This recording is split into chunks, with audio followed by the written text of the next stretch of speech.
basically prove that with what we did. Yep. All right. Save that thought because we are live, America. Welcome to the best hour of your day, assuming that your day is very, very, very mediocre. It's the Eric and Rodney show with Robin and special guest Fred Campos. He's the only man I've almost gotten fired, but I didn't finish the job. That's what we're here for today. We're here to finish it. We're going to finish it. Sure. You're going to be unemployable after. Welcome, Fred. Welcome. Yeah, thank you. It's an honor, I think. To be here. You've done this before, you know. Wow. So before we get into the Fred Campos half hour, we're going to cover the news because America demands our opinions on such things. Rob, what do we got today? Wait, I just want to say that I'm so used to you now doing the intro that I noticed you said "very" 2 times more than you usually do. It's a very special It's a very special episode. It's a very, very, very special episode. It is. Our first story of the day, we're covering data breaches. So if you are in Louisiana or Oregon, you might be at risk. So there is now a Russian-speaking hacking group known as CLOP. Horrible name. And they're demanding ransom in exchange for stolen data. Yes. So this harkens back, Fred. I don't know if you watched the show on Friday and 2 weeks before, but Robin was catfished for feet pics. Okay. Yes. Oh, no. But I think this has a lot to do with the same story. I don't know that it was Russians. I think it was another Filipino. But last week, Fox ran a story about some teenager. So this is what hackers are doing too. They're catfishing you for dick pics, pretending to be a hot chick. And then we'll say, I'm going to release the dick pics to your friends and family unless you give me a ransom. Okay? Genius. Well, it's mostly actually driver's license and state Okay, ID, but this is my point. All right, listen, I'm going to loop it around. These Russian CLOP, although since the Russians are doing it, the Republicans are fine with it, right? Because you guys fucking love Russia. But so you're stealing driver's licenses. So I know that if you live in these 2 states, they know your height, your weight, your eye color, your social security number. Who gives a shit? My point is, if you're going to hack, what you should be hacking is text messages and Facebook Messenger. Because even if you're not having an affair, you know the kind of shit we talk about our friends, our family, our parents, our bosses. Like if you had my chat history, I would give you whatever you want to keep that silent. I don't care that you have my driver's license. Who gives a shit? What, are you going to sign up for a credit card? I'm going to get the money back. But you know what I'm saying? Anyone from CLOP watching, please take note because there's some stuff Russia. that We're huge in Russia. So listen to me. So CLOP is a Russian spy foot ring. Is that what I'm hearing? Yeah. What it sounds like for sure. The Russians have so many feet pics. It's unbelievable. Is that what's funding the war? I think they're targeting the wrong market if they're going after kids. You know, they need to go after people with money probably. I just think if you steal everybody's chat history, it's one of those markets where it's 100% of people, right? Because we've all said awful things that we don't want other people to read in text messages. Especially on Facebook. Listen, oh my God. And it doesn't, everyone goes, affairs, I'm safe, I'm not having an affair. You know you talk shit about your boss. You know what I mean? You know you talk shit about your spouse to your friends. If that information got out, it would be pure chaos. And I'm begging, don't do it to me. Don't do it to me. But do it to Robin. He's susceptible with these kinds of things. You're exactly right. Back in 2010 when Facebook first came out, we were targeting social media. And one of my very first clients was a divorce attorney. He said, hey, can you find out people that are talking about divorce?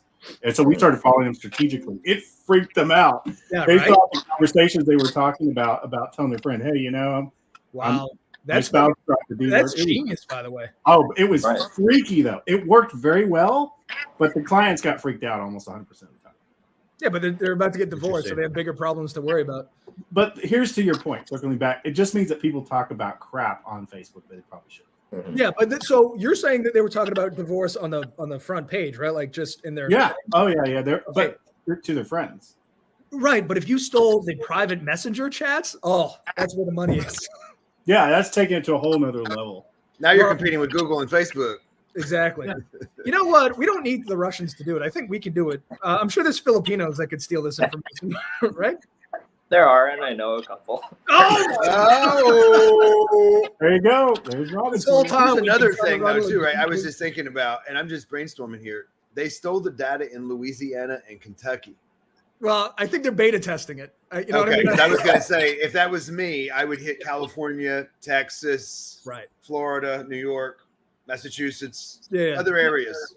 Well, you want to make sure it works in Kentucky. You want to make sure you know where the meth labs are before you go and extort people that work at JP Morgan, which, by the way, JP Morgan's despicable. We're going to get into that. But don't you think, I don't know what else to say about this. Like, don't Russian hackers steal shit all the time? How is this new? They do. That's all they do now. I know. Why don't they just go after like a big law firm and like threaten to leak confidential client data? They will. They're working their way up. They got to start somewhere, and they got to grow into it, right? Yeah, you steal some hillbilly driver's licenses, and they go, "Oh shit, we can do this," and then you go, you move on up.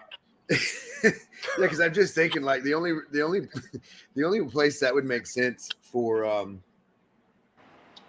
I can't think of anywhere else. The only place that information would make any sense would be for an insurance company. Surely they're not working for the insurance companies, right? that would be ridiculous. I mean, I can't imagine those Russian insurance companies. Yeah. I don't know, man. The world is a weird fucking place. Haven't we gotten to a point where people realize that there basically is no privacy? And exactly. But I don't know if everybody realizes that, or they forget about it over time. Yeah. Well, that's the thing. It's like we've covered like Google and Facebook being sued for like privacy breaches. We're entering our information. We're putting pictures of our families. We're telling the thing what we do. We have listening devices in our house that we talk to and that hear us all the time, connected to the world's largest retailer.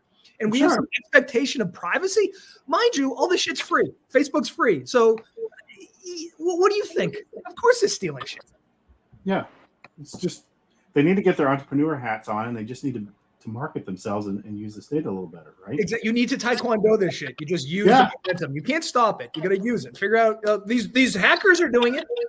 Yeah, exactly. All right. Well, driven that into the crowd. What do we got next? I like this next one too because it allows me to rant. Yes. I don't know if I'm going to be canceled for saying this word, but it is the headline. So the boomers remain to be the only age group whose stock ownership rates have risen since 2008. So they started investing in the 1980s, which is right when it was the start of a secular bull market. So many of them are now using these funds to fund their retirement. Mm-hmm. Can I just say, boomers fucking suck. They've ruined everything. And if you Google boomers suck, you find a million articles about how badly they suck, and it's unbelievable. Fred, how old are you? I'm 53. All right, so you're Gen X, right? Yeah, I'm a Gen X. Okay. If you were born, you were like, I'm 75. I go, all right, we're going to war. But yeah, exactly. Boomers, this whole article said how they coasted off the silent generation who like built the grid, built the highway system, built the telephone system. They said they watched Howdy Doody while their parents did everything. Then they come along, they end up making millennials, and all they do all day is shit on millennials. It's like baking a cake and going, this fucking cake is terrible. Fuck everybody for this cake. Like everything is the boomers' fault. Everything. Every problem is the boomers' fault. Name one. You can't. Plus, they have 57% of the wealth. Generation X has 16. Millennials have 3. These hoarding bastards. And now they're hoarding more. We need to go to war with the boomers. Wait, so boomers are people who are born in the 50s and 60s? It's like 45 to 65 or something like that. Okay. But they've contributed nothing. They've destroyed the planet, and they're mad about it. No other generation is so entitled. They didn't do shit. They have not done shit, and now they're mad at the state of the world. You created it. That's true. And the reason you can talk shit about boomers on this platform is they can't figure out how to comment on StreamYard. So it's like attacking the Amish. Still logging in. I can't try to convert a PDF to a cell phone. They got to ask the Generation X for how to get on to begin with. So. Well, they somehow Generation X, their vitriol skipped X. It went straight to millennials, which I don't understand. Like, why do they hate millennials so much? Why does anybody hate millennials so much? And I think I'm an Xer. I'm born in 1980. I'm right on the cusp. So I have no horse in this game. But why do they fucking hate millennials? I don't even know what Robin is. He's 25. He's not a millennial. What are you? Probably Gen Z. Yeah, I think probably. Yeah. Is that a real thing? I think it is actually. I think the deal is you got people that are old and been around, so of course they're always going to be on top, and then you always blame the new people on the bottom. So but they here's the thing: the newcomers. Newcomers. But there's what struggles did they have? Like, there's a meme that talks about, like, you know, back then college cost 2 shekels and an oath against communism. Yeah. They got to go to college for free. They grew up in a house with a white picket fence. Parents were employed, or mother in a lot of cases stayed home. It was like utopia. They fucked it all up, and now they're angry. And I don't. So you're saying it was like Mad Men? It was, yeah. And Mad Men seems great, as long as you, if It's you a were little male society. at a certain age, the 50s were tremendous. You know, I'm still really interested in getting like a ex-Amish person onto the show. We should have, instead of, you know, like Jerry Springer would always get like a Klans member and like a meth addict. I just want a boomer.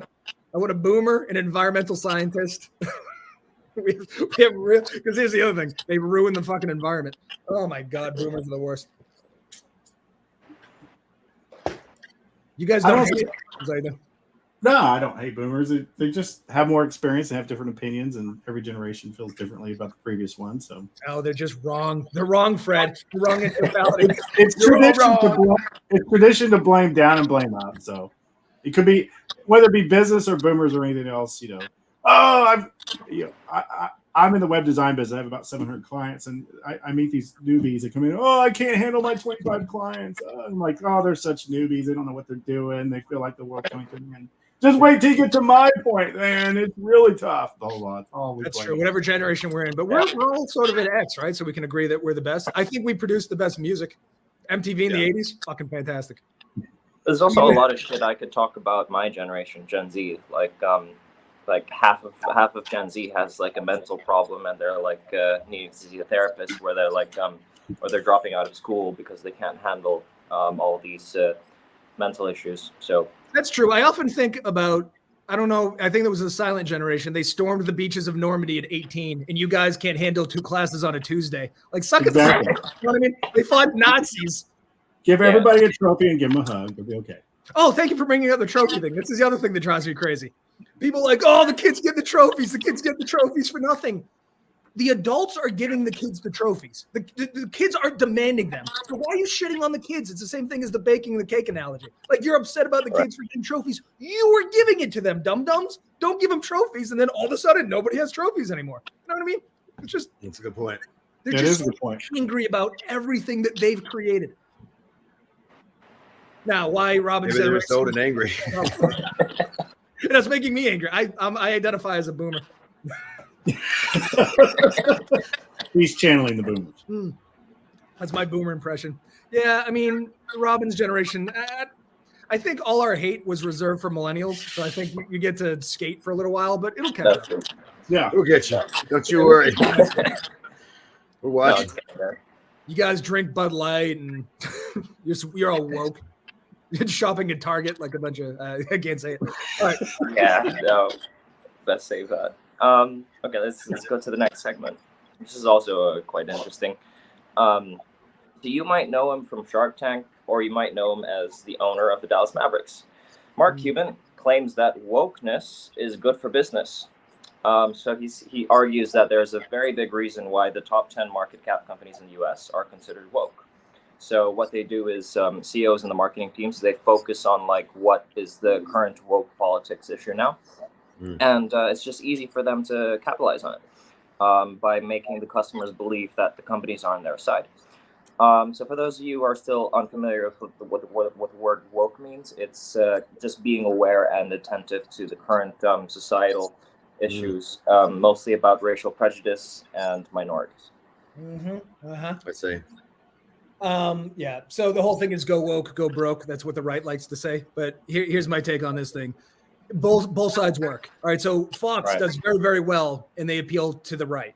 Right. There's a lot of gun manufacturers who do very, very well, and they appeal to the right. Nike appeals to the left and does very, very well. You know, Pornhub gets more visits every day than Netflix, and they use sex. But if PBS tried to sell Sesame Street with boobs, it probably wouldn't work. So it's not, it just has to be product category fit.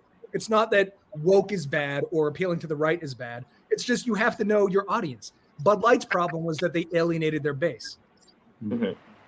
Yeah. The LGBT plus community does not drink Bud Light. Why would they? They're classy. Bud Light is for frat boys and hillbillies. Lean into it.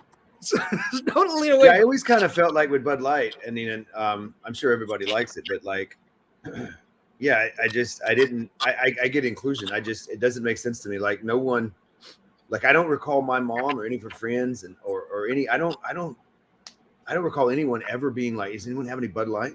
I mean, I would say that, right? But I don't recall, I don't remember a woman ever saying, where's the Bud Light at? Maybe. Well, again, I just don't think that's their target demographic. They Yeah. they liked wine coolers, and then they moved on to Cosmos, and now they're on Trulies or White Claws. Yeah. Right. Exactly. That's exactly right. Right. I don't think a woman's going to be like, you go to a party and they're like, do you have a White Claw? Or anybody for that matter that has good taste, they're going to say, do you have a White Claw or do you want a Bud Light? Mm. Right. Like imagine a Cosmo company sponsoring a NASCAR vehicle. That would not work. Right. So then they'd go, well, I guess nobody likes Cosmos. No, dum-dum. That demographic doesn't like Cosmos. You know who loves Cosmos? The Sex and the City chicks. So why don't you fucking advertise over there? It's just such a dumb argument. Yeah. It really Fred, is. have you considered having a so are you going to appeal to the left in any particular way? The only comment I'll add about this is that they all think this wokeism is a new thing, and it's just a good way of branding. And to y'all's point, knowing the audience or being against the audience, because we talk about bad news still makes good.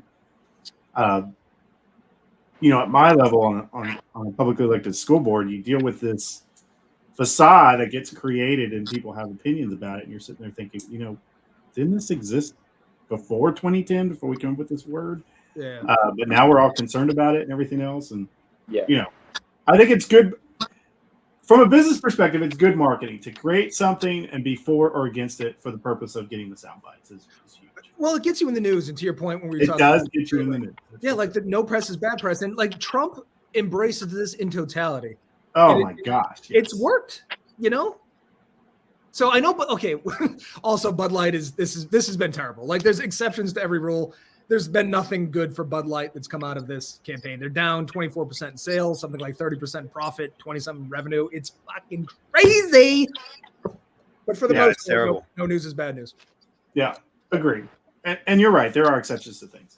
The other thing too is right. I don't know how long this will last, but I mean, I think I would say probably minimum of 5 years from now, no one will remember this. I don't think Bud Light will be out of business. Right. No, I think they're going to be okay. And they're doing cans now. They're doing American military cans. Sure. So they're doing 180 degrees. Like, oh, we've joined the army. To Rodney's point, I mean, how do you guys still take Tylenol?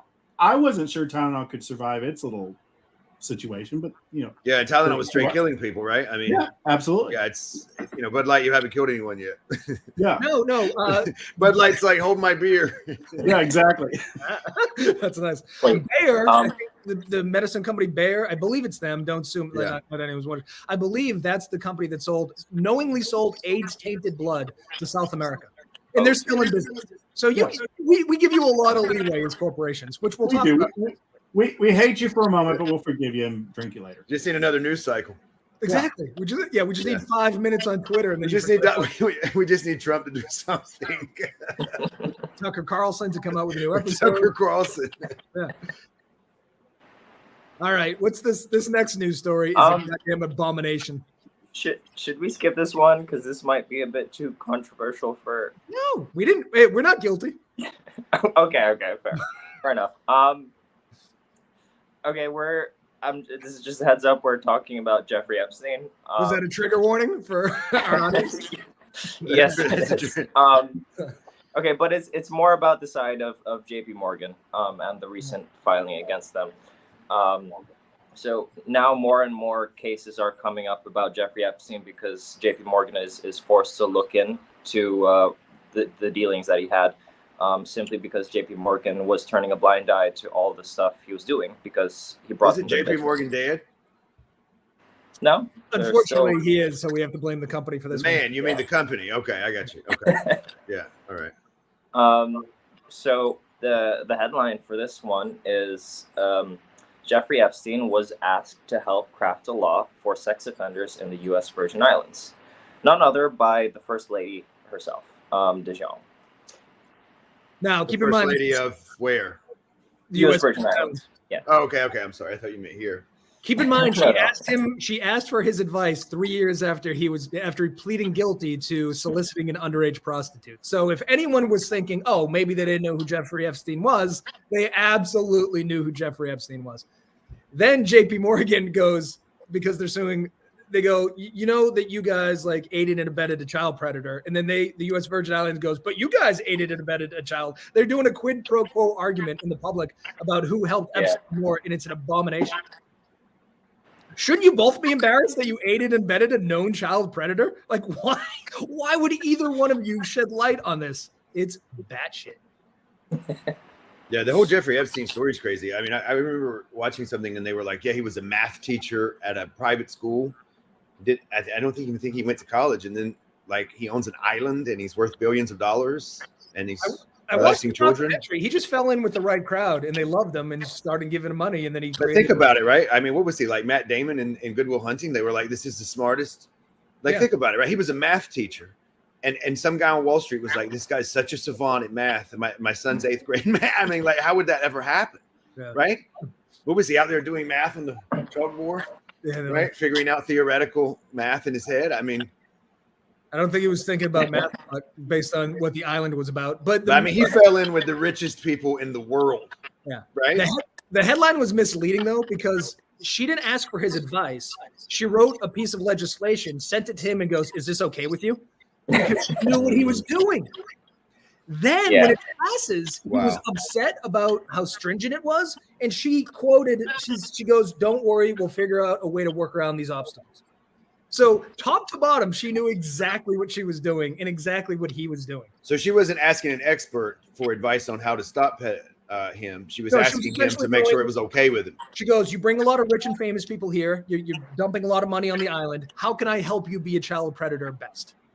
I mean, that's exactly what she was doing. I got to be honest. She might have won the JP Morgan quid pro quo. I think she won that. Wow. But why? Thanks. That's terrible. I watched this show last night. It was called Booked. It's on AMC or something. And it's people's first time getting booked in jails. Oh, that's a great show. I watched. It's a great show. So this one chick was facing 30 days for a parole violation because her husband had a gun in the house. Mm-hmm. So this chick is living in a house with her husband's gone, and I understand that's a parole violation, but she had to do a month, and now she's facing 3 years. This woman wrote legislation to protect a known child predator, and she's just in the public, and everything's fine. Right. That's bad. That's terrible. Robin, don't you think that's bad? That's terrible. It is horrible. You know, when this story about Jeffrey Epstein first really hit the news, there was so much air traffic on that like sex paradise island because so many kids were like flying drones over the island just to like see what was on there. Oh, really? And they just so they just like discovered like the layout of the island, and there was certain buildings that they were just like thinking, oh, this is the building that they used for so and so, and then there's like this weird temple. It was really bizarre, and they just had like the weirdest memorabilia around the place. It was so bizarre. That's one of the least weird things about the island. I don't know if you've heard the name of the island, but yeah, it's strange. Here's the other thing on the flight manifest: like everyone we know and love went over there. Like Bill Gates went over there, Bill Clinton went over there. Like they said Bill Gates went over there because he was asking for money. Still, you can't meet New York. No, he was asking for money. Okay. The richest man in the world was asking for money for his charity. You can't send an email. Wow. That's like Elon. You know what's weird is Elon emailed me last week asking if I had any rockets. It's insanity. The richest man in the world's asking me for a donation. Really, it's really bizarro world. By the way, this isn't moonshine. Sure it's not. Fred, do you have a red hot take on Jeffrey Epstein? No, my only take is that people need to think before they solicit advice from other people. Yeah, that's a good one. But oh my God. It's like saying, all right, I went to Six Flags, but I wasn't there for the ride. Like, why else would you go to Pedophile Island? Anybody? Yeah. For the churros? Remember that one flight manifesto? It was like Bill Clinton, Chris Tucker, Kevin Spacey.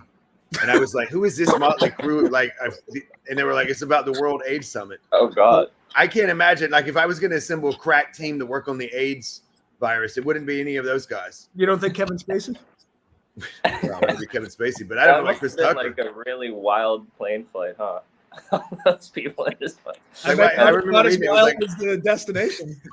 It was like, what do all these people have in common? And I'm racking my brain. It was an article like years ago, and I was like, I have no idea. And it's like they were all on Jeffrey Epstein's plane at the exact same time. Mhm. It's insane. One more thing before we move on. JP Morgan essentially pointed to the U.S. Virgin Islands, and they go, so you let a dude just constantly come in with underage girls? And they're like, yeah, but you paid him a lot of money. So it's just the openness of this argument is fucking crazy. And we're talking about a country in a major bank. Oh my God, this isn't like a mom and pop shop down the street. Oh. Yeah. Anyway, Yeah, we got one more. It's The so- banking it's world just gets controversial. yeah. We do have one last story, which is probably much less controversial. So San Francisco, which was once a bustling business for commercial real estate, is now almost completely empty. And the main reason is, sadly, crime. So retail stores have closed off because of shoplifting. Companies have just tried to move out, and they've laid off employees or made them go work remote. So get this, the foot traffic in San Francisco is now down 60% compared to what it was 4 years ago, which is more than half of the people are just gone. Public transport money is down 80%. Like there's nobody there. And I guess the few people that are left are getting robbed. Like San Francisco sounds amazing. Is this because of Elon buying Twitter? I don't think that has a lot to do with it. No, I'm sure they would try to blame it. No, I saw a meme the other day, and it said San Francisco the only place where it said the only place where dogs aren't safe to walk on the street because they might step in human feces. What happened to San Francisco? I thought I think it's just the lawlessness, right? And it's like motley martial law, right? I do think working from home has done some good things, but it's also done some bad things. And the fact that no one leaves their house anymore at all is just this is my pervasive theory. More incels. We're going to get more incels. It's not good. But if you go outside and you get robbed, what am I supposed to tell you? Didn't the guy from Cash App, the owner, he got murdered. Was that in San Francisco or was that in Miami? I thought it was from, I don't know. So many app people getting murdered. I can't keep up with Yeah, it. it's a lot of murders. Well, something that still boggles my mind is like you have the U.S. and like when you travel from San Francisco to say like New York, how come? Well, New York is probably not a good example, but like Now, I can tell you, New York's significantly safer than but like than San why Francisco. in the same country, like you just cross a state and like everything is just so vastly different. Well, it's good that's a nice segue into Fred because Fred lives in Texas, but that seems to be a different planet than where Rodney and I live Okay. for a variety of reasons. Just for clarification, where do you and Rodney live? I live in Massachusetts. Oh, okay. He lives in New York. Yeah. So we are quite different than you live in the Dallas-Fort Worth area, right? Yeah. And Texas does feel like its own country. It's a pretty proud country. I've traveled around and, we have about 800 or 900 postcards in just about every 7-Eleven. And I thought that was normal. And I traveled in other states don't have that many postcards about themselves. Well, if you go to the 7-Eleven in San Francisco, they're actually there. They're just behind glass. You have to point to them. Behind bulletproof glass. Yeah, there you go. All right, so Frank, can we talk about the controversy that I caused you real quick? Because speaking of living in different planets within the same country. Yeah. So you were a guest on my show, the 5 Bourbon Lunch Show, where I send my guests 5 bourbon samples, which they may or may not drink. I have no way of knowing. As we drink, each sample of bourbon is accompanied by a question about music and movies and food. You were kind enough to appear on my show. You don't drink, right? I don't drink. Yes, that's you right. don't drink. So if you were to have drunk what I sent you, it would have been the first time, essentially, right? It wouldn't be the first time. I drank a little bit in my early 20s, but statistically speaking. Yeah, so I don't drink, not necessarily for religious reasons, more for health reasons. Okay, so you're just not a big drinker. Not a I'm big not drinker. a big drinker. Right. For health reasons, I haven't drank pretty much in the last decade or so. Okay, so you were kind enough Fair to enough. break these rules to of be on course. my show. And it caused quite a controversy, even though you are an of-age adult male in your own house drinking legally purchased alcohol. Right? Correct. So a little backstory to fill in the blanks for those of you that tuned in and haven't heard this. We are just coming off of COVID. Mm-hmm. So the country is very much in a what I would call an angry state. They just look for reasons to argue. I saw people in my area of town that were very polarized as for mask or no mask. And then I'm a publicly elected school board trustee in the North Texas area in a school district called HEB-ISD. So, and we have been dealing with the public in a very heated matter. And in the little districts that never would have controversies or heat coming up, the whole mask, no mask, and was dividing boards, and parents were coming in and everything else. So, and the end of that era is where this perfect storm erupted. And in an effort to help out my buddy Eric here, I appeared on a drinking show, and my local public, I can't say that. Certain segments of the public found that to be inappropriate for a publicly elected trustee. Now, to Eric's point, we filmed that on I believe Friday afternoon around 3 o'clock. Yep. Mm-hmm. By the way, my office is, I own a web design company. My office is in the back of my house. I have a room that I work out of, so I was home during the filming of this. So you were not operating heavy machinery in the public? Nope. Or driving. That's correct. And it wasn't during school hours. I wasn't at a school function. I wasn't wearing my school board hat. You weren't in the parking lot. No, none of the above. But, in reflection now, in their defense, and this is the interesting thing about standards, that we hold people's standards. We obviously don't hold Trump to the same standard that maybe we hold a school board trustee, and that's a controversial one of the right. By the way, perfectly reasonable. Perfectly reasonable. Right. Yeah. But we're in an age and time where nothing you do, whether you are on screen or off screen, isn't documented and recorded. And in certain conservative communities, if you're a publicly elected official, pretty much everything you do in your private time is open for debate. So, in fairness. The thing that confuses me, though, there's a million things, but do none of the people that were casting stones drink themselves? Like, is Texas dry? Because I thought you were cowboys. I thought you shoot at people and shit. You know what I mean? Okay, so this, now we're getting in trouble. I'm the only trustee that doesn't drink, so that was quite humorous to the rest of my trustees. So, and when we go to to conferences and things like that, I'm a major photographer. I'm very subconscious of, hang on, before I take this shot, let's move the beers and everything else for my fellow trustees, right? And in every district, some of my school board trustee friends in South Texas are like, dude, we bring a gun and a beer to the meeting. We don't know what the deal was. That's how Texas was. Right. Certain parts of Texas, that's just the normal. So let me ask a question, right? So I just want to make sure I understand this. So the guy that doesn't drink, right? Everyone was upset because they thought he was drinking. They thought he was drinking on a 5 bourbon show, right? I'm just confused. These people are intelligent. So they are. So let's back up a second, Rodney. First off, it initially wasn't a board problem. It was okay. And it was a certain parenting group. Let's be real specific. I don't think. Okay. I don't think. Hey. During my campaign, there were people in my community that wanted to make bourbon signs for re-election. Oh my God, I'm so Eric, and I had to say no, don't do that. No, don't do that. I think the general public overall was very intelligent, understood it, but there was a certain segment, a group, very. So there was a couple of Karens, is what you're saying. Basically, they got very upset about it, and they were verbal enough in a sequential meeting that kept getting more verbal. That I think I felt my board needed to address it. And I say, well, and this is an interesting point, Eric. While I'm not 100% in agreement with how they addressed it, the fact that the way they did put an end to it, and there is something to be said for that. No, definitely. Now you were saying earlier. I just have a question, really quick. Now you were saying earlier before we came on the show. I just want to make sure I understand this correctly.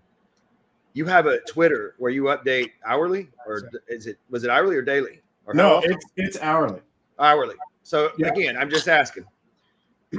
Again, I'm trying to put it all together here. So you got a guy on the show who may or may not be drinking, who doesn't drink, and documents his life by the hour on Twitter, on a public forum. Is that right? Right. And here's the Okay. part that was really funny to me, Rodney. Let's Got it. go a little deeper in it. They cited my drinking and promotion of Eric's show through Twitter, and they brought them to the board. But just like other news, they only cited what they want. And I'm sitting there going, if you'd gone one more tweet, you'd know that this might have been a joke, and I did this with my family, and we went out to dinner, and we did other things before, because they were like, well, based on his Twitter account, he was out stone cold. And I'm sitting there going, if you just look one more, I have a reporter friend, and he always says, if you ask one more question, you get closer to the truth. Yeah. That's assuming that you can handle the truth and that you want to know the truth. And sometimes you don't want to know that, and you've seen that a lot in the news. They just want to present a particular. Well, hopefully these people that are that slow are running the police department, and Eric and I can go there and rob the bank. I'm joking.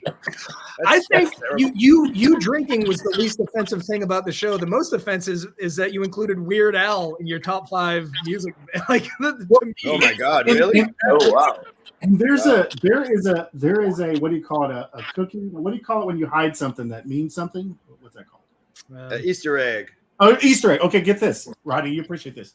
There's an Easter egg in his show at the very last episode, because Eric, out of irony, asked me what my biggest pet peeve is, and I don't know if you remember what my answer is, but it was slap in the face of the people that brought this to me. It was people that don't fact check. Right.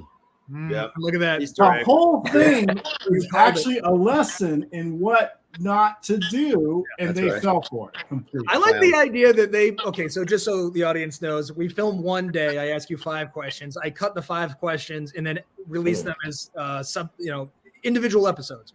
Correct. The people that were mad at you thought we were doing this every day. They thought that's correct. That's correct. Here's what's even dumber. If you did that, you wouldn't have even felt it because it was one shot. So like you being drunk, dude, if it was every day, one shot's not going to fuck you up. And you would think drinkers would know this. So it's stupid across the board is, I guess, my point. It really was. It really was. And that is the point of what you're dealing with and what you're talking about with news, is that we've reached an age of society where people don't fact check. They believe exactly what they want. Yeah. And if they're doing it through social media, AI is now intelligent enough that it knows if you like this, it's going to give you more of it. So what you have is this slide occurring of what you believe is facts becomes skewed to what you believe. Yeah. It's how we have people that now believe the world is flat. They keep getting fed this information to them because Google and everything else thinks, ooh, they're interested in this, so let me just give them more of it. So they start believing. Speaking of flat Earth, there. Yeah, we do. So we have a guest. His name's Flat Earth Dave. You're never going to guess what he believes in, fundamentally. Wait, we got him? I have his phone number. I'm trying to make this. Okay. Yeah, you got to get him and a scientist on, or somebody with a telescope or something. I'm going to get him and a clan. Someone with a telescope. I don't think that's going to help. Here's the other thing. I mean, goddamn, there's a million things, but like, if you watch the show, it's obviously a lighthearted comedy show. The bourbon is 30 seconds in the beginning, and then we talk about music and movies and food and correct. So why they would key in on this as some offensive thing? It's just oh my God. Well, the other thing too to consider, right, is I remember watching a documentary one time about the Rat Pack, and they were talking about Dean Martin, and I remember saying to my grandmother, I'm like, wow, Dean Martin certainly drinks a lot. And to come to find out, you don't believe this, it was not alcohol, it was tea. Right. Well, you couldn't drink that much and sing. Right. Yeah. I mean, yeah, he would have literally had cirrhosis of the liver by the end of the show. Yeah. As much as they drink. But yeah, it actually was tea, oddly enough. I think Fred might have been drinking tea. Now that Fred, were you drinking tea? Watch the drinking tea? We're going to leave it up for debate whether I was drinking or drinking tea. You know what it is too? Fair enough. Like this is going to offend some people. Luckily, nobody watches. But like, it's only sexually harassment if it's not Brad Pitt. It's like if you're hot, you can do whatever you want, right? Like my reputation precedes me to some degree. And it's like nobody gets mad at me for drinking on camera, but you're a fine, upstanding citizen, so you do it, and all of a sudden we're doing the same thing, but they're mad at you, and nobody gave a shit about me, which is concerning. I'm going to run for school board. I need some of this cachet that you have. That's right. You know what I thought too? This is how narcissistic I am. When you sent me the video of the people yelling at you, I was like, I know how I can solve this. I'm going to come down and talk to them. Yeah. Yeah, he was going to come down and help, and I was like, Eric, stay up there. You're just going to make matters worse. You know what? You should have brought us both. We could have really we'd have flown Robin in. We could have done a show live from the. We could have had the Karens come on and tell us what their troubles are. That would have been perfect. Dear dorks of Texas, let me tell you, I thought Texas would be the last state. Like, you guys want to secede. You're cowboys. You're crazy. You're mad about Aaron and I could come in cowboy suits. That's right. On horses. But we have, we're well-rounded. We have our facets about every aspect of it. Yeah, but man, you must have been. You didn't predict any of this blowback. You must have been shocked. No, I was totally shocked, and it was delayed blowback, which is what I didn't expect either. Yeah, but as we mentioned offline, it was good for business. You're welcome. You're welcome. Yeah, this is proves everything I ever thought about. Top of mind is for small businesses work for both positive and negative. If you can get really big, like as you cited, Bud Light's obviously not doing well with theirs, but. All right. Well, let me pitch something to you. So the month you did my show, it was the most profitable month. Do you want to be on my new show? It's called the 5 Methamphetamine Lunch Show. You did wait. You changed the name. I thought it was the ayahuasca hour. No, that's something I'm working on. That's down the road. That actually might happen. The DMT zone. Yeah. Want to do DMT on camera? Oh my God, this is amazing. Actually, didn't Joe Rogan? Not to change subjects, but I was watching something one day, and didn't some guy do DMT on Joe Rogan's podcast? Oh, if he did, I'm serious. Because I was listening the other day. RFK Jr., who actually is running for president, was on. Can you imagine the DMT guy's business skyrocketed? Whatever he was doing. Well, he also did have Elon Musk smoking pot on the show. Yeah, but is that not controversial? You know what I mean? Yeah. I didn't think that was that controversial. I thought what was more controversial is when Elon then released the blowtorch guns. Yeah, that was controversial. It's not nearly as controversial as Fred drinking bourbon, though. I mean, that's really a hot button topic. Yeah. If I go to the Dallas-Fort Worth area, am I famous, or is it just you? I don't know. I don't know if you got a lot of attention out of it. Let me ask you a question. If Eric and I came there for a one-on-one interview and we invited your friends, and the board, do you think they would tell us? I mean, like I want to go in depth. We want to make a podcast about this. Like really dig it in. They just want it to go away, which is probably the I'm messing with smartest you. thing. No, I know. Like a 12-part podcast. Can I get one of those people on the show? One of your detractors, one of the Karens. I probably know who you could talk to. Let me guess. Is their name Karen? No. Okay. All right. That would be too bizarre. It would be too bizarre. Now, Fred, the reason I was saying this in the green room before too, the reason that I got so excited about LinkedIn videos, because every day, this is before I knew you, but you used to do a daily video. The gimmick was like 3 minutes at 3 o'clock and 3 something. There was 3 threes. But you haven't done. You used to tell me that was the thing that got you the most business, but you haven't done it in 5 months. What's going on? Did I make you so famous that you don't need it anymore? Well, to a degree. First off, so let's back up. So, I'm a web developer. I'm always helping small businesses get attention. And one of the things in marketing is, first off, marketing usually works as long as it's done repetitively, and it's done. Most small business owners, yourself included, Eric, are competing against top of mind. You're not really competing against competition. I'm not really competing against other web developers. I'm competing against when I come from a large Hispanic family. When you go down at Christmas and like, oh, Fred, I totally forgot you're in the web business. Yeah. You're my cousin. I went and paid twice as much with this guy down the street. They forget, right? Yeah.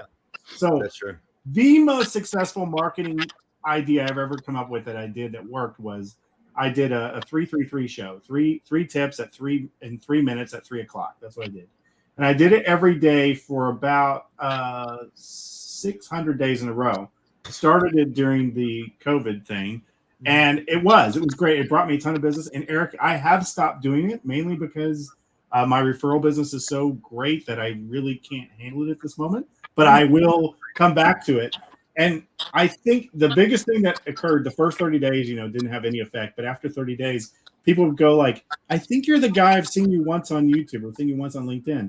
And you want to go, no, dummy, you haven't seen me once. I've been doing it every day, but just because of the frequency. Yeah. So hold on now, Fred. Time out on this. I like it. I like where you're headed. Hold on. So you do a 3-minute video, so 90 seconds, right? 3 tips. What are these tips? Small business tips, I'm assuming, right? Yeah, Something exactly. Okay. And it's not a web design pitch. I just pitch myself in the phone.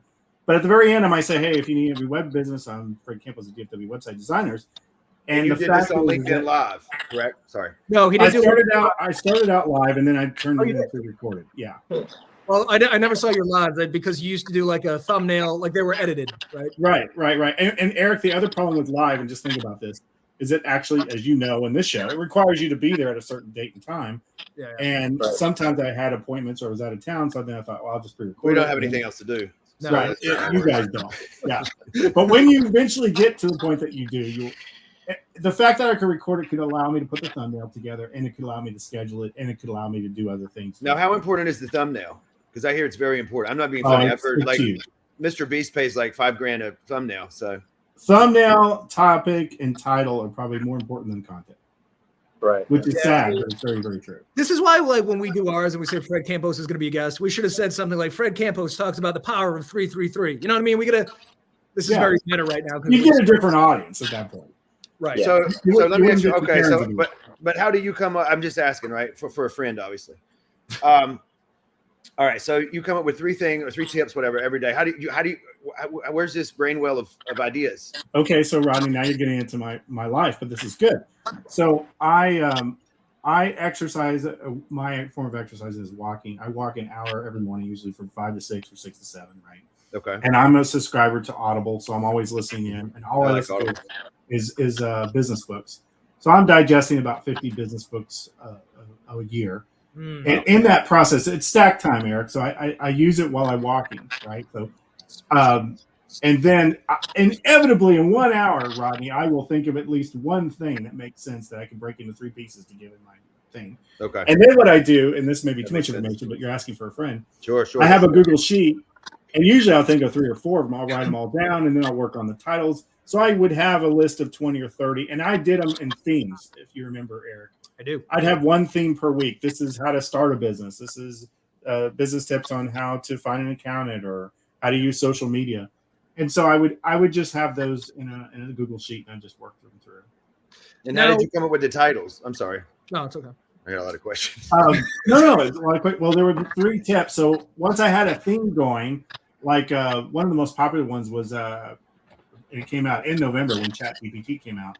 You know, I was saying how to use ChatGPT for business, and then I would just I would write down points, and then if I needed to, I would use I believe a CoScheduler has that headline analyzer that's mainly used for blogs, but it also works really good for titles for YouTube or LinkedIn or anything else. So sometimes I'd run them through there, but usually I had the 3 points and I would just work them through and come up with the title, and then I'd add a thumbnail. So the reason you're not doing it anymore is because you filled your pipeline and you have a lot of referrals. Did it ever occur to you to like scale, like hire more people, and then you're just the face of the franchise? Yeah, well, to your point, and even discussing it here, I need to get back in doing it. I've hired a bunch more people and taken a lot more things off my plate, and I'd like to probably kick it back up in July because it was extremely effective. And to your point, and not to get into your grill, Eric, I think a lot of the ideas that you come up with are really good, but they take a lot of your time, and then you kind of fizzle out, right? And people usually fizzle out right about the point that they start getting some traction. Well, that's why we're doing lives every day now, because there's no post-production. Yeah. Like you just do it and it lives on there. I do want to do but they don't nearly have the reach that when I do podcast reviews, like they have like a 1/6 of the reach. But the podcast reviews and the 5 Bourbon Lunch Show take so much goddamn time. Oh, I know. When I saw the quality of what you're putting together, I was like, there's no way you can keep this up. So that's why I tried to do, and that's the other thing, Rodney. I do one take. I might have my points in my sheet, and I'm going to do one take, and I don't care if I screw it up. And I'm pretty good at just talking for 3 minutes specifically, and I just go with it. I'll throw a thumbnail on it and move on, because my goal when I was doing it was that I would spend no more than 30 minutes to an hour. Started with an hour, got it down to 30 minutes a day. So that would be filming, editing, and throwing it together. So you would just shoot it anywhere, right? Wherever you're at. Yeah, wherever's at. Yeah. I'd be visiting my in-laws and just be out in their garden. I'd be shooting it, right? So yeah, because I think a lot of times, like, not I haven't really played much with video, but I think a lot of times people get so hung up on like what to talk about, and is this right? Is that right? I think just get it done. They overthink it. Yeah. And remember the strategy. The strategy is frequency to a point that didn't get top of mind, and then there was a call to action. So if my goal was to increase my business, I talked about the particular topics. They'd go, oh, I think I've heard of you, blah, blah. They weren't there because the quality looked so great or your topic changed my life so much. You should create a course on how to do this and sell it right off LinkedIn. Right. Yeah, it's a good idea. I have a question for Fred. I So would. we've done a lot of outbound marketing, and something that a lot of people who do outbound marketing can agree on is that website design is really hard to sell through outbound. So obviously you don't need that now because you have so much inbound coming in. But when you were still struggling to get those referrals, what was probably like the best form of outbound marketing that you would run? Sure. For web design specifically, Yeah. and if you had virtual assistants, what you do. So first off, in my business, and this may be too much information, but it's really interesting. A person that doesn't have a website, while though that's a wonderful lead, it takes more energy to build because they don't know what they want. Whereas if they have a crappy website, at least they have a website and they've been through the experience once. So the redesign is much quicker, faster, and easier. So selfishly, profit margin is higher in redesign versus new design, right? So that being said, to Robin's point, I would have a VA, spend an hour, and I'd pick a localized area because pre-COVID, everything I did was local, and now it doesn't need to be. I would find small businesses in that area, and I'd say, hey, go make me a list of all the websites that stink. Make sure they're not mobile responsive. They look like they're built in the early 2000s. So I'd have High this school project. Yeah, little high school project.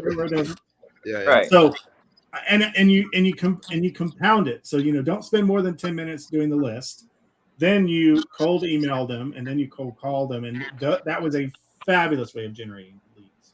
Huh. And then just like so first off, to Eric's point and to Rodney's point, the 333 thing never had any traction until after about 30 to 45 days, right? The frequency eventually would build up, and then you start getting traction, and then it goes up exponentially, right? Same with in sales. Used to be it required at least 5 touch points. Today in 2023, it requires about 10. So the first email goes out and says, hey, we're a web developer. We saw your website. It looks like it could use some help. You got to, and you drop feed that in. Hey, you know what? Then you intermix it with a call. Then you intermix it with a text. What's the frequency on these though? I'm just curious. So sorry. So first day's an email, like 2 days later is a call, or is this all? Well, no, I would use. I was kind of a Monday, Wednesday, Friday in a 2-week period of time. So I would do email on Monday, Wednesday, Friday. Then in week 2, I would still send an email on Monday. I'd do a call on Tuesday, a call on Friday, and then hey, and then you give them some sort of teaser. Normally it's this price, but it's a redesign. We drop a little bit of money. Eventually, you're only trying to get them. For me, I try to get them on the phone.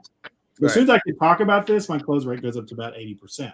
Right, but so you got to. Right, I find a lot of people, like even in my company, it's like, oh, we're just trying to get them on the phone.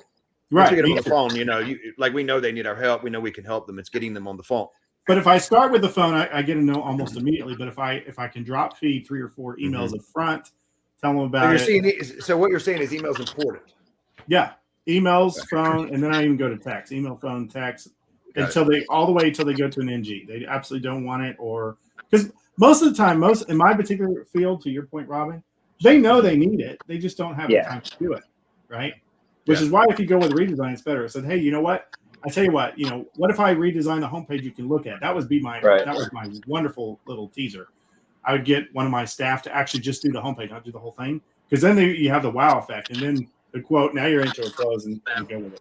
That would be my cold way of starting. If I can imagine that would work very well. Yeah. Right. Now the 333 means you'd build up your LinkedIn. You would follow those appropriate things, and then they would slowly get drop fed over, and then those leads would come to me, and those would be awesome. Yeah. Because when they come to me with a lead, the price goes up and everything, right? You don't have to even drop price. You're pretty good.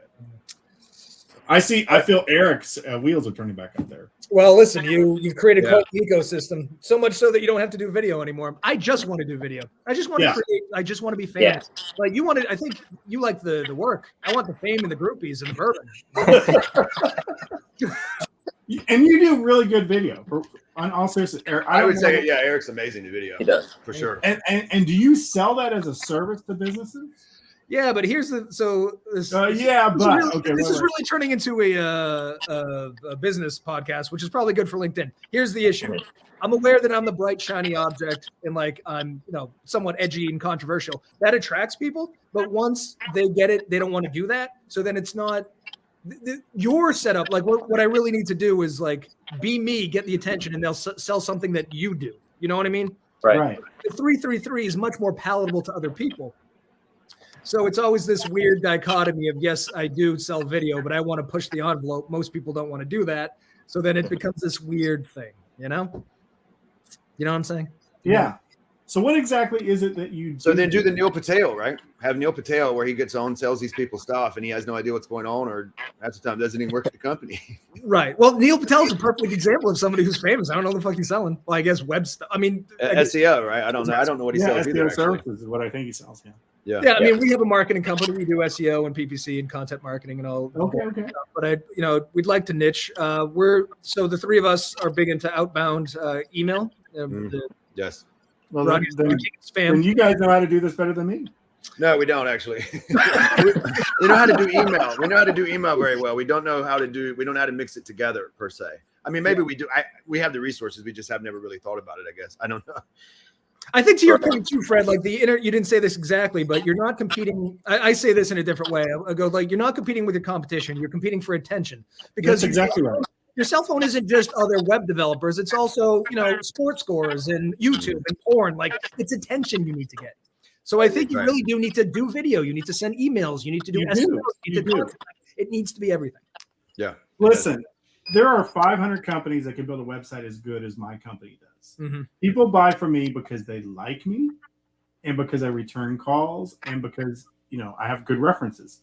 It's a terribly low bar. But the biggest thing is they like you because of the attention, because of the social. The number of people that have called me off the 333 and said, "Hey, I want to buy a website from you. I feel like I know you." Yeah. I almost want to laugh, but I don't. Yeah. But they got to see who the owner of the company was. They got to look at the personality, and that sells. You know what's amazing with you too? They buy from you despite the fact that you're a raging alcoholic. I know, right? You've even bridged that gap. It's true. Exactly right. So yeah, it's So you offer services above the website, right? Do you do anything else, or you just hand the keys to the website over? Do you do? The core of our business is website, but now that we've built up, we now have 7 virtual assistants, and I have 2 executive virtual assistants. That enough of my small business clients have said, "Hey, I'd like to hire a VA," and so we now do fractional VA services for clients as well. Very smart. You're a smart man, Fred. What about Fred? Are you hiring? For me and Eric. Yeah. I'm not hiring U.S.-based employees, but Robin, what are you doing now? Well, if you need a team of VAs in the Philippines, Robin should hang out in the Philippines. So you know what that means? Huh? Yeah. Do you do SEO or email marketing or anything like that? I don't do SEO. I have 4 resellers that resell our websites that do SEO. Oh man. Yeah. So I play in my one lane. I really like to build websites, but obviously I've partnered with others that do that kind of work. Interesting. I should be partnering with you as well. Can I ask you a question? What's your favorite platform to build on? Oh, WordPress Divi, 100%. Interesting. So WordPress is a platform that we're even specific into the Divi theme. I feel like you can do anything though with WordPress, right? Like, I mean, you can really do anything with WordPress and Divi. And then, and then Rodney, this is again lifting the hood. Too much information. The fact that we have one theme for all of our websites means that support is a piece of cake, because our long tail is that we charge our clients like $10 or $20 a month for unlimited changes. Mm-hmm. So once they have a website with us, they can have unlimited changes. But Eric, my goal is to get 1,000 of those people paying me $20 a month, and that's what I forgot this about you, because we had talked about this before. But the monthly, the residual income that's coming in, and a lot of times you don't even touch it, right? It's just exactly. And it's funny. It's the only thing on my mirror that I monitor. Yeah. I mean, I monitor my goals for the year, but I monitor reoccurring. So reoccurring, and this is too much information, but I share everything. We're up to about 70,000. I'll hit 100,000 reoccurring this year in 2023. And it's like a gym. That's the way to do it. It's like a fitness model too, because it's so cheap that why get 25? And I'm really focused on $10, $20, and $30. And by the way, I round them down, so it's $9.97, it's $19.97, it's $29.97. Because to Eric's point, that gym membership.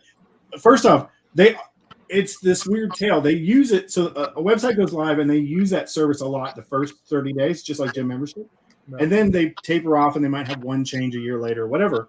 And it's small enough they're not going to notice. Exactly. Rodney, they'll keep paying it forever, even if they don't use it. Yeah. No, I agree with you. I think it's ingenious. I've studied my attrition rate. My attrition rate mainly is they go out of business. Right? I mean, that's when they stop, which is fine. Hey, Eric, it's small business. You know, about 20 to 30% are going to go out of business in 5 years. Right? Fred cares. I'm joking. No, I understand what you mean. Yeah, and you know, it's funny. I used to find these people, and they would be like, you know, it's going to cost $50,000. I'm just making a number. They like it's going to cost $50,000 for a website, and then one of the things I found is that you offer is different. Is that you want changes? Nobody has enough sense to know how to change it, right? Mm-hmm. And then the second part of it is that you try to find the original person that built it, and they're nowhere to be found. Exactly. And, so the last part I hear all the time is they don't speak good English. Yeah, they don't. Right. That's a huge selling point, Eric. Yeah. Well, I pick up the phone and go, I go, Fred Campbell's DFW website designers. I'm like, you speak good English? I'm like, yes. Like, and I'm like, what? And I said this out loud. The last person said that. I'm like, wow, your bar is low. You speak good English?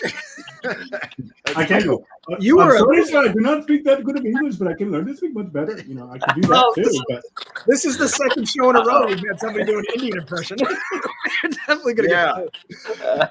Well, Fred, you were a fucking business savant. I think you should. You really are, Fred. But I want in, so can I host it? Can I be like, ladies and gentlemen, Fred Campos? Yeah, you know what? We definitely got to have you back on, Fred, because I got like 100 more questions. Yeah. Obviously, Rodney's asking for a friend. Yeah, of course, asking for a friend, no problem. The friend is me, just so you know. This is how we have like a dedicated business segment just for Fred. Yeah, we absolutely could. Eric and I are asking for each other. Here's the funniest thing. So, Rodney, I have 700 clients, and I kind of get this back row popcorn eating view of how they do business. So I get to watch them all do terrible things or great things. I'm going, ooh, that's a really good idea. I should write that down. That's smart. So sometimes I learn my 333 by just watching what my clients do, right? Yeah, we're up on the hour. We do definitely have to have you back, but it's annoying to me that you have 70,000 in monthly reoccurring revenue. You could be drinking the best bourbon in the world. You choose not to. That's correct. Goddamn abomination. But that's right. I like you anyway. I still love you, Eric, though. I love you. Listen, I didn't get you fired. I just almost got you fired. Yeah, exactly. All right, until next time. Goodbye, America. Thanks, guys. Thanks, Fred. Be good. Nice to meet you guys. Nice to meet you.